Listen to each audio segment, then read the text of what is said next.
Hello everyone, welcome to non spoiler review on Kingdom of the Planet of the apes.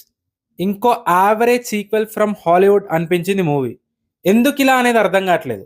ఈ మధ్యకాలంలో most of the Hollywood sequels expectations reach అవ్వలేకపోతున్నాయి. 23లో release అయిన Aquaman and the Last Kingdom కావచ్చు, Transformers the Rise of Beasts, మొన్న వచ్చిన Godzilla x Kong the New Empire కావచ్చు, ముందున్న ఇంపాక్ట్ క్రియేట్ చేయడంలో ఫెయిల్ అవుతున్నాయి.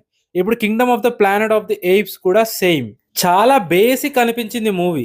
ఎయిప్స్ అన్నందుకు స్పెసిఫిక్గా ఏం ఉన్నట్టు కూడా అనిపించలేదు నాకు. స్టోరీ, ఎమోషన్స్, ఎక్స్ప్రెషన్స్ ఆల్మోస్ట్ అన్ని నార్మల్ జనాలతో చేసేయచ్చు. సో ఎయిప్స్ ఉన్నందుకు స్పెషల్ ఏంటి అనేది అర్థం కాలేదు. స్టోరీ వైజ్ కూడా మీరు ఒకవేళ ఆల్రెడీ ప్లానెట్ ఆఫ్ ది ఎయిప్ సిరీస్లో పార్ట్స్ చూసుంటే సీజర్ అనే క్యారెక్టర్తో ఫెమిలియర్ ఉంటారు. సో క్యారెక్టర్ పేరు చెప్పుకొని ఏదో బిల్డ్ చేయడానికి ట్రై చేశారు, కానీ నాకంత ఇంపాక్ట్ఫుల్గా అనిపించలేదు. స్టార్ట్ బాగుంది. క్యారెక్టర్స్ ఇంట్రడ్యూస్ చేసేటప్పుడు ఉండే క్లైంబింగ్ సీన్ అండ్ ఫ్రెండ్స్ మధ్య bonding, hero ape and villain ape రెండు ఇంట్రడక్షన్స్ నచ్చినాయి నాకు.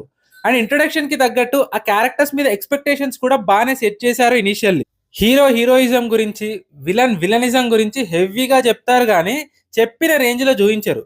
మా ఓడికి తెలిస్తే మామూలుగా ఉండదు, తోలు తీసేస్తాడు, తొక్క ఒలిచేస్తాడు అని విలన్ కి, ఏదో పొడి చేస్తాడు, యుద్ధం గెలిచేస్తాడు, ఘోరంగా కాపాడేస్తాడు అన్న టైప్లో హీరోకి హైప్ ఇస్తారు, కానీ తీరా చూస్తే అంత పెద్ద చిత్రం ఏమి ఉండదు అక్కడ.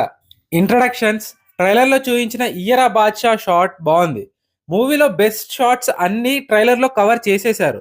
సో జనరల్గా ఏతో సిర్ఫ్ ట్రైలర్ హే, పిక్చర్ అవి బాకీ హే అనడానికి ఏం లేదు ఇక్కడ. జో బీ హే ట్రైలర్ మే బీ హే అన్న టైప్ మూవీ ఇది. సో ట్రైలర్లోవి కాకుండా అంతకంటే స్పెసిఫిక్గా చెప్పుకోవాల్సింది ఏమీ అనిపించలేదు నాకు మూవీలో. యాక్షన్ సీక్వెన్సెస్ కూడా బేసిక్గానే అనిపించాయి. Production values are good, visuals, background music, ఇంకా పెద్ద ప్రొడక్షన్ కాబట్టి ఇవన్నీ ఆబ్వియస్. క్లైమాక్స్ మాత్రం ఏదో జరగబోతుంది, హ్యూమన్స్ పెద్ద ప్లాన్లోనే ఉన్నారు అన్నట్టు హింట్స్ ఇచ్చి నెక్స్ట్ పార్ట్కి బేస్ సెట్ చేశారు. నరేషన్ కూడా అంత స్ట్రాంగ్గా ఏం అనిపించలేదు.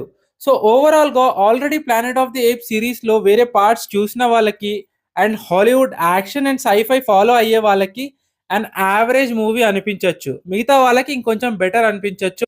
That's all about Kingdom of the Planet of the apes. Video నచ్చితే లైక్ చేయండి, షేర్ చేయండి. ఫర్ మోర్ వీడియోస్ ఛానల్ని సబ్స్క్రైబ్ చేసుకోండి. Thank you.